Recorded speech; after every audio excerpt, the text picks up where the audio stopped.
when to fry. So first, I'm going to make our dressing for our Reuben.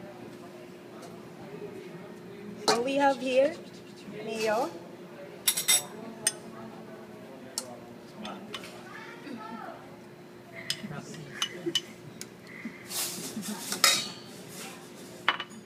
ketchup,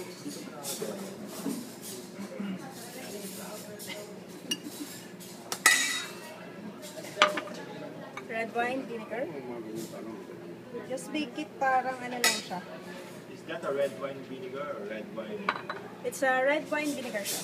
Red wine vinegar. One Yes. teaspoon. Make it 2 tablespoons. So, pickles, sugar,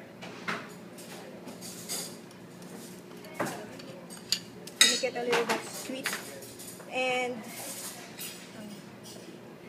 just a little bit iodine salt, red bell pepper,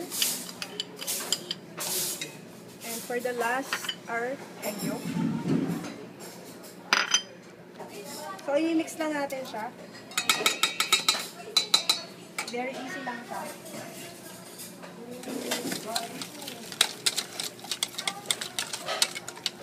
Sila yung dressing niya, medyo red siya.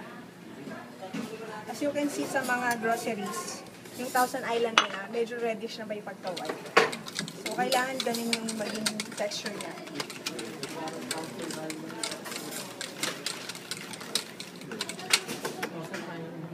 More ketchup.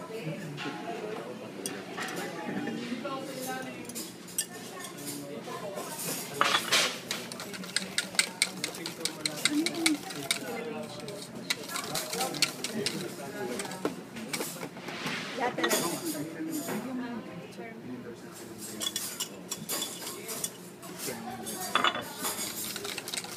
So, as simple as that, makakagawa na kayo ng Thousand Island. There you go. We have Thousand Island. So, now, we're going to make our Reuben sandwich blanch. So, blanch lang siya. It's simple. Hindi mo kailangan mag-fry or mag-grill.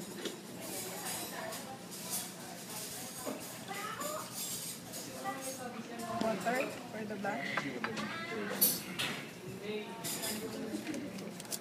Wow, sulit ba ito?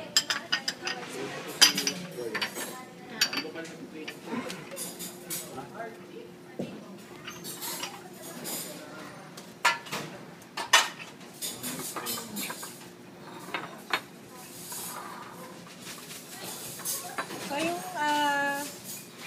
Reuben natin, yung pinaka vegetable niya, yung nasa inside, is a sauerkraut. Sauerkraut is a German language, which means sour cabbage. Okay. So, trivia.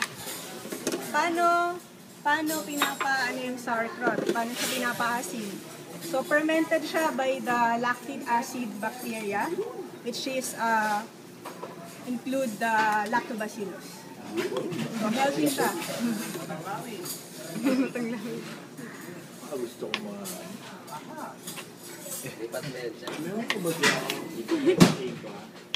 Kailangan. Habang nagluluto, may trivia ako sa inyo. I-explain mo yan, ha?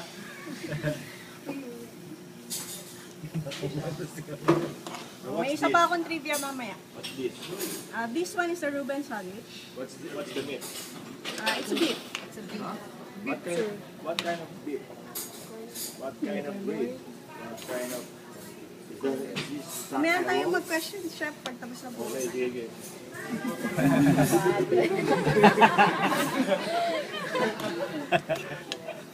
Enjoy lang natin. Balik na agad sa Betty Lucia. Kabayan. So as you can see, parang wala na yung part na red meat niya. Pwede na siya. Kusino. Negro.